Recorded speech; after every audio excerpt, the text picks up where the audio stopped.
আজকে অনেকগুলো কাজ আছে, মোবাইল চেঞ্জ করতে হবে, সার্ভিসিং করাইতে হবে, এয়ার অয়েল ফিল্টার চেঞ্জ করতে হবে। অনেক দিনই কোনো কাজ বাজ করা হয় না গাড়ির। অটো তো আমার চাইতে ব্যস্ত যাওয়ার জন্য। সকালবেলায় চৌরাস্তার জ্যাম, বিশাল একটা অবস্থা। বাতাসের যা চাপ, বাবু রে বাবু, ওই জানা যায় ফট কইরা। জেন্টাল রাইড করার একটা সুবিধা কি জানেন? আপনি আস্তে আস্তে স্পিড ধরে রাখবেন, আস্তে আস্তেই চালাবেন। বাজাজের সার্ভিসিং নিয়ে যদি প্রশ্ন করেন তাহলে আমি বলবো হ্যাঁ।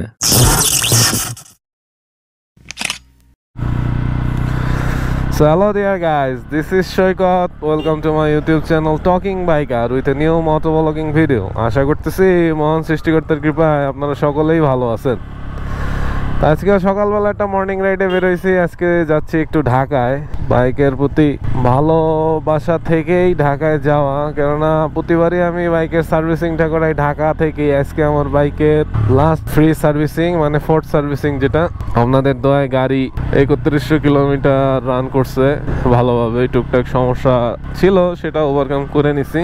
তো চলেন রোডে আজকে যাইতে যেতে অনেক কথা হবে, আড্ডা হবে আপনাদের সাথে। দেখি কিরকম টপিকের আড্ডা আপনাদেরকে উপহার দিতে পারি এবং আপনারাও রাইডটা কিরকম এনজয় করেন। আজকে শুক্রবার, সো আশা করতেছি বেশি একটা দেরি হবে না। চলেন তাহলে মেইন রোডে উঠি। চলে এসছি ঢাকা ময়মনসিংহ হাইওয়েতে। এখান থেকে গাজীপুর চৌরাস্তা পার হয়ে সোজা আমাদের গন্তব্য। ওরে সকালবেলা সূর্যটা দেখছেন আপনারা কতটা সুন্দর।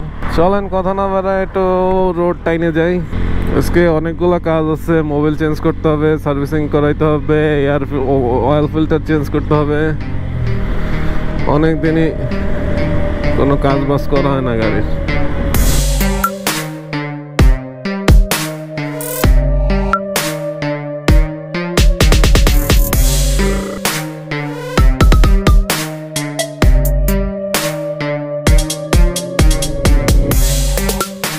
মাঝে মধ্যে মনে হয় এইসব বড় রোডে রাইড করলে যে ট্যুরের জন্য বের হয়ে যায়, একটা আলাদা ভালো লাগে কাজ করে। যদি এতটা অভিজ্ঞ রাইডার এখনো হয়ে পারি নাই, তারপরও বুঝেনি তো বাইক থাকলে একটা ভালো লাগা ইচ্ছা কাজ করে যে রাইডে যাই, একটু ঘুরতে যাই। আর আজকালকার দেখি ট্যুরিং ভিডিওগুলো আপনারা মোটামুটি ভালোই এনজয় করেন।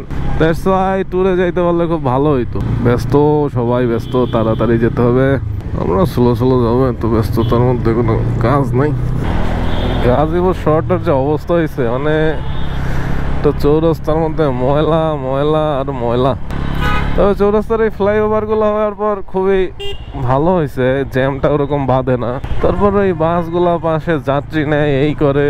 চৌরাস্তার জ্যাম আর শেষ হবে না কখনোই, এই জ্যাম সবসময় থাকবে। এই জ্যামের ফাঁক দিয়েই কাটায় কুটায় বের হয়ে যাইতে হবে। অটো দেখছেন, অটো তো আমার চাইতে ব্যস্ত যাওয়ার জন্য। সকালবেলায় চৌরাস্তার জ্যাম, বিশাল একটা অবস্থা।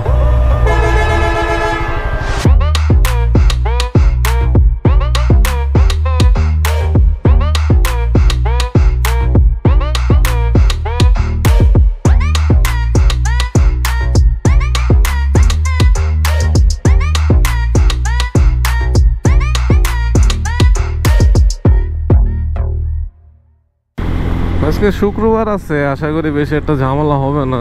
তারপরও দেখা যাক কতক্ষণ লাগে আমাদের যাইতে। বিআরটি লেনে আজকে হয়তো ঢুকতে পারবো, সমস্যার কথা না। এখান থেকে আস্তে করে বিআরটি লেনে ঢুকে যাই। এই লেনটারে আমি এমনিও ভয় পাই গাজীপুর দিয়ে ঢাকায় যাওয়ার সময়। এরপর আজকে এই লেনটায় ঢুকলাম, যদিও উচিত হয় নাই, যে বাতাস একটা গাড়ির। আমি যতবারই ঢুকি ততবারই কোনো না কোনো কারণে আটকে যাই। পরে প্রমিস করি আর জীবনে এই লেনে আসবো না। তারপরও আজকে আসছি। চলেন আজকে এই লেনের একটা আপডেট আপনাদেরকে দেখাবো।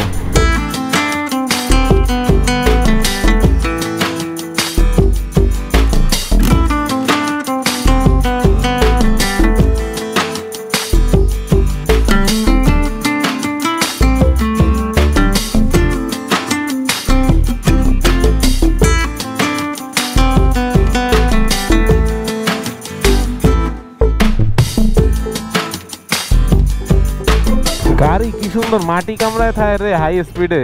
60 স্পিডের গতিটা ইটা পাওয়া যায়। তো অল্প সময়ের মধ্যে কলেজ গেট চলে এসেছি, আজকে আর জ্যামে ধরে নাই। অবশেষে উঠে গেলাম আমাদের গাজীপুরের বিখ্যাত ফ্লাইওভারে। এখান থেকে আমরা চলে যাব। কত ভালো দেখছেন, ওস্তাদ আমার সাইড দিয়েছে। এরা আসলে তো খারাপ না, ওস্তাদ যখন বলছে আমি যাইতে পারবো তখন ওস্তাদ সাইড দিয়ে দিচ্ছে। লাভ ইউ ওস্তাদ। বাংলাদেশের রোড ঘাট এরকম থাকলে কত সুন্দর হইতো না, চালায় শান্তি পাওয়া যেত। বাস ড্রাইভারকে এরকম হওয়া উচিত, কেন না তার আগে এত বড় গাড়ি আমাকে যদি একটু সুযোগ সুবিধা না দেয় তাইলে তো সমস্যা। আমরা তো ছোট ছোট রাইডার। বাতাসের যা চাপ বাবু রে বাবু, ওই না যাই ফট কইরা। 160 হাই স্পিডে তো পুশ করতে খুব মজা, কেননা মাটি সুন্দর করে কামড়ায় ধরে বসে রয়েছে গাড়িটা। এর চাইতে আর ভালোবাসার কি আছে। ওরে মাও, জিক্সের টার্গেটেই ছিল আমার কখন ওভারটেক করো করো, আমাকে তো প্যারা নেই, আমরা ছোটখাটো রাইডার বাবা। তা সরো জিক্সের। জেন্টাল রাইড করার একটা সুবিধা কি জানেন, আপনি আস্তে আস্তে স্পিড ধরে রাখবেন, আস্তে আস্তেই চালাবেন, এক্ষেত্রে রোডই আপনারে গতি নির্ধারণ করে দিবে। আর যদি প্রথমেই একদম এক্সেলারেশন ভেঙে চুরে চালান তাইলে সেক্ষেত্রে আলাদা একটা ব্যাপার হবে।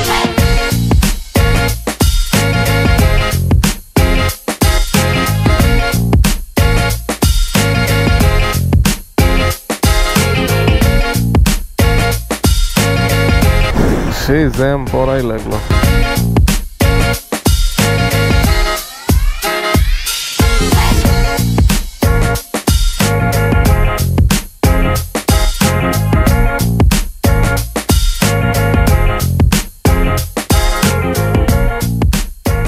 কোনো ভিআইপি মুভমেন্ট হয়েছে না কি হয়েছে, কি একটা অবস্থা, কোনো ভাবছি এইভাবে গাড়ি রেড করবো। বাবু রে বাবু, কি জ্যাম। অবশেষে জ্যাম দিয়ে বেরোইতে সক্ষম হয়েছে। বাবা একটু গরম পড়ে নাই তাই জ্যামে দাঁড়াইছি, অবস্থা খারাপ হয়ে গেছে। বাসগুলো দাঁড়াইছে কিভাবে, পুরো রোড যেন তাদের আওতায়।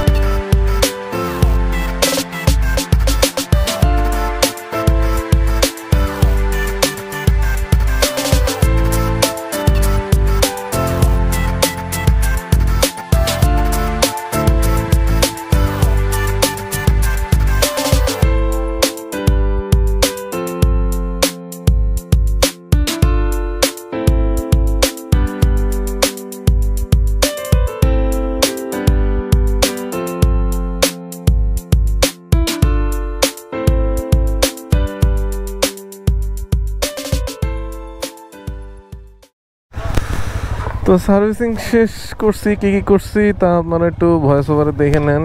এটা ছিল লাস্ট ফ্রি সার্ভিসিং। সমস্যা একটু ছিল, সেটা বলতেছি পরে। গাড়ি চলছে মাত্র 3100 কিলোমিটার, এতে বুঝতেই পারতেছেন গাড়ি তেমন রান করে নাই। করবেও বা কিভাবে, আপনারা তো সাবস্ক্রাইব করে সামনে এগিয়ে নিয়ে যাবেন না যে আপনাদের দেখানোর জন্য হলেও একটা ট্যুর দিব। যাই হোক, এটা আমার মোটোব্লগিং ক্যারিয়ারের প্রথম গাড়ি, কতটা যত্ন করে রাখছি সেটা অবশ্যই বলার দরকার নেই। সবকিছু মিলায় এবারের সার্ভিসিংটা ছিল regular type, like Mobil change করা, অয়েল ফিল্টার চেঞ্জ করা, ব্রেক ক্লাস অ্যাডজাস্ট করা। এর মধ্যে একজন নতুন রাইডার হিসেবে একটা সমস্যা যেটা ফেস করছি সেটা হলো ব্রেক করলে মনে হতো পিছনের দিকে চাকাটা নড়তিছে। মেকানিকরা এটা বললে সে পিছের দিকে চাকাটা অ্যাডজাস্টমেন্ট করে দেয়, এরপর আর তেমন কোনো সমস্যাই হয়নি। বাজাজের সার্ভিসিং নিয়ে যদি প্রশ্ন করেন তাহলে আমি বলবো হ্যাঁ, আমি সন্তুষ্ট, কিন্তু সেটা অবশ্যই ঢাকার বাজাজ ফেয়ারের সার্ভিসিং। এছাড়া বাইরের দিকে তাদের সার্ভিসিং কেমন সেটা আমার অবশ্য জানা নেই, কিন্তু বাজাজ ফেয়ারের মতো সার্ভিসিং কোথাও পাওয়া যায় না আসলে। এখন আসছিলাম একটু মিরপুরে 160 এই মিটার প্রোটেক্টরটা লাগাইতে, বাট কপাল খারাপ, পাইলাম না। গোপুরের চার্জ শেষ হয়ে গেছে, গোপুর নিয়ে ভিডিও করা এই হলো আরেক জ্বালা। তো আর ভিডিও লেন্দি না করি, অনেক লেন্দি হয়ে গেছে। আপনারা দেখছেন টুকটাক এই সার্ভিসিং এই করছি বাজাজ ফেয়ার থেকে। সো এই ছিল আজকের video, that's it for today. এখন আর জ্যাম না দেখাই, দেখা হবে অন্য কোনো ভিডিওতে। ততক্ষণ পর্যন্ত ভালো থাকবেন, সুস্থ থাকবেন, টাটা।